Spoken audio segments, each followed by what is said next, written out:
Hey y'all, it's Sparkle. Have my phone here because I have notes that I want to make sure that I say everything that I want to say today. And forgive the bolting of the jets overhead. We have the air mortar show here. I want to put a few things in context.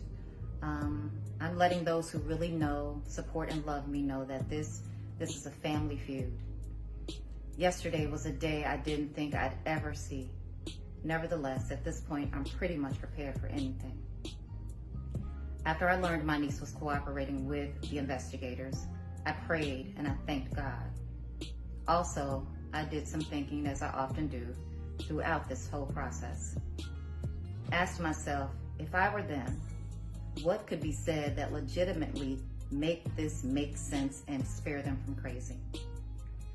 My answer is nothing.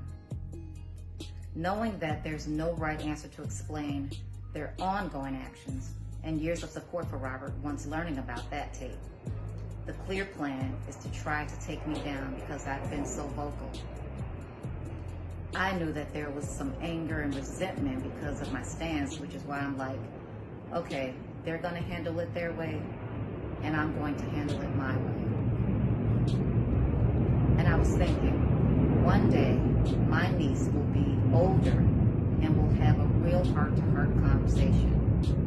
And there's no expiration on this concept, but I'm very clear that day ain't close. I know us speaking privately and candidly to her looks like betrayal of her mother.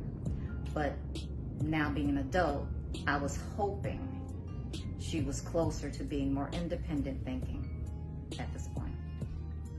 Yesterday, my niece absolutely doing the will of her mom.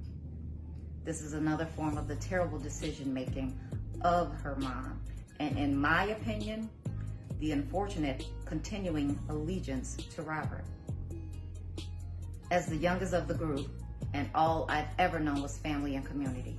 So I operated from that space from the beginning of my career by bringing them in to show them that it was not just about me, but about us getting this record deal that I was about to get. We were a gospel group just years prior, so me thinking about them for them was partly programmed in me, all I knew. Again, because Robert was giving the opportunity to have his own imprint record label, I introduced my sister, my brother-in-law, and my niece to Robert at CRC Studios in '97 in hopes of landing my niece a career as an artist in this industry. Not a concert, as she testified. I didn't stop there. I asked Robert to check out my brother-in-law, who played the guitar, and other family members in hopes he'd assist them with their musical careers as well. I'm saying this again to say not all that you heard yesterday from my niece is true. I don't want to hinder this legal process, I don't, but to testify that I had my niece sit on Robert's lap and rub his head and have her ask him to be her godfather is an absolute fucking lie. You all cannot imagine the hurt that comes from pain caused by the people that you live and are willing to die for. Another lie. Robert and I were never in a romantic relationship. Never. To show you sabotage is a highly priority within them. If Robert and I were in a romantic relationship, you and your mom was cool allowing you to start a relationship with him? Again, no right answers for their actions. This journey of mine, I started with the greatest of intentions, and all I've gotten from it is hell. This is not how we were raised, and it has fucked up family names, relationships, and the death, allegedly. Enough is enough.